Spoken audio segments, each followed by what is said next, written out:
दिल्ली में लाल किले के पास कार ब्लास्ट की जांच में लगी एजेंसियों को कुछ बड़ा हाथ लगा है। जांच एजेंसी को आतंकी डॉक्टर मुजम्मिल शकील गनी के फरीदाबाद वाले ठिकाने से जुड़े नए और चौंकाने वाले सुराग मिले हैं। जांच एजेंसियों का मानना है कि इसी जगह से एक संगठित व्हाइट कॉलर टेरर मॉड्यूल की असेंबली लाइन चल रही थी, जिसमें रोजमर्रा में इस्तेमाल की जाने वाली मशीनों को बम यानी विस्फोटक तैयार करने के लिए इस्तेमाल किया गया था। सूत्रों के मुताबिक जम्मू कश्मीर के पुलवामा का रहने वाला मुजम्मिल शकील गनी फरीदाबाद में एक आटा चक्की को केमिकल वर्कशॉप की तरह इस्तेमाल करता था। शकील दिल्ली ब्लास्ट केस में सह आरोपी है। पुलिस और जांच एजेंसियों ने हरियाणा के फरीदाबाद में एक टैक्सी ड्राइवर के घर से चक्की और उससे जुड़ा इलेक्ट्रिकल सेटअप बरामद किया, जहां मुजम्मिल किराए के कमरे में रहता था। फ्लोर मिल यानी आटा चक्की आमतौर पर गेहूं या चावल पीसने के लिए होती है, लेकिन इसमें लगे भारी रोलर और ब्लेड किसी भी ठोस पदार्थ को बारीक पाउडर में पीस सकते हैं। जांच में सामने आया है कि इसी मशीन से मुजम्मिल यूरिया और दूसरे केमिकल को पीसकर विस्फोटक बनाने के लिए मिक्सचर तैयार कर रहा था। दिल्ली के लाल किले के पास 10 नवंबर को हुए धमाके से ठीक पहले फरीदाबाद वाले कमरे से भारी मात्रा में विस्फोटक बरामद किए गए।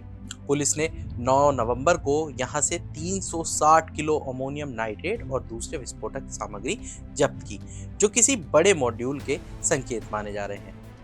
मीडिया रिपोर्ट्स के अनुसार फरीदाबाद के धोज गांव में इस घर और आसपास के ठिकानों से जांच एजेंसियों ने कुल मिलाकर लगभग 3000 किलो अमोनियम नाइट्रेट बरामद किया, जो बताता है कि यह आतंकी मॉड्यूल कितने बड़े पैमाने पर किसी हमले की तैयारी कर रहा था।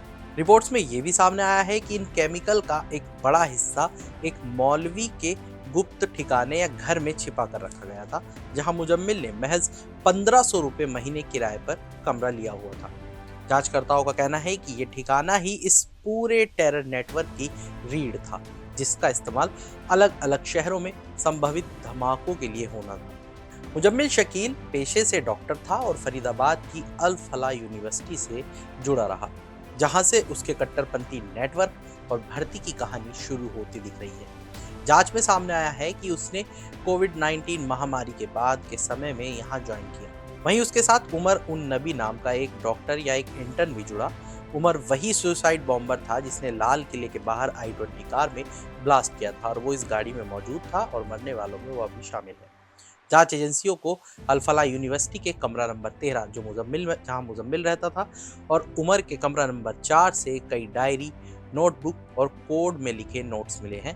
इनमें अलग अलग तारीख, मोबाइल नंबर, कई नाम और ऑपरेशन शब्द के बार बार लिखे जाने का जिक्र है, जिनसे संकेत मिलता है कि यह सिर्फ एक धमाका नहीं बल्कि कई बड़े हमलों की योजना थी। डायरी में करीब 25 से 30 लोगों के नाम दर्ज पाए गए हैं, जिनमें से ज्यादातर जम्मू कश्मीर, फरीदाबाद और आसपास के इलाकों से जुड़े हैं, जो इस व्हाइट कोट टेरर मॉड्यूल के संभावित रूपरेखा को बताते हैं। एजेंसियों के अनुसार रेड फोर्ट कार ब्लास्ट कोई अचानक की गई घटना तो नहीं थी, बल्कि कम से कम 2 साल की प्लानिंग का ये एक नतीजा था।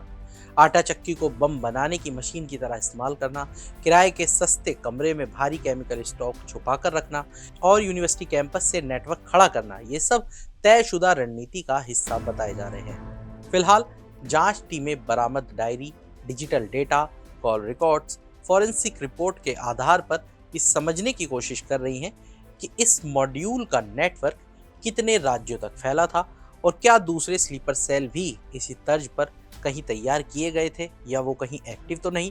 सुरक्षा एजेंसियां इसे व्हाइट कॉलर टेरर की नई और खतरनाक शक्ल मान रही है, जहां पढ़े लिखे प्रोफेशनल्स जैसे डॉक्टर अपने पेशे की आड़ में टेक्निकल स्किल्स का इस्तेमाल करते हुए आतंकी गतिविधियों में लिप्त पाए गए हैं। तो आज के इस वीडियो में इतना ही। बाकी तमाम बड़ी खबरों के लिए जुड़े रहिए मनी कंट्रोल हिंदी के साथ। ज्यादा खबरों के लिए आप हमारी मनी कंट्रोल हिंदी की वेबसाइट को विजिट कर सकते हैं या हमारे यूट्यूब चैनल को सब्सक्राइब करें, फेसबुक पेज को लाइक करें और व्हाट्सएप चैनल के जरिए भी आप हमसे जुड़ सकते हैं। तब तक के लिए धन्यवाद।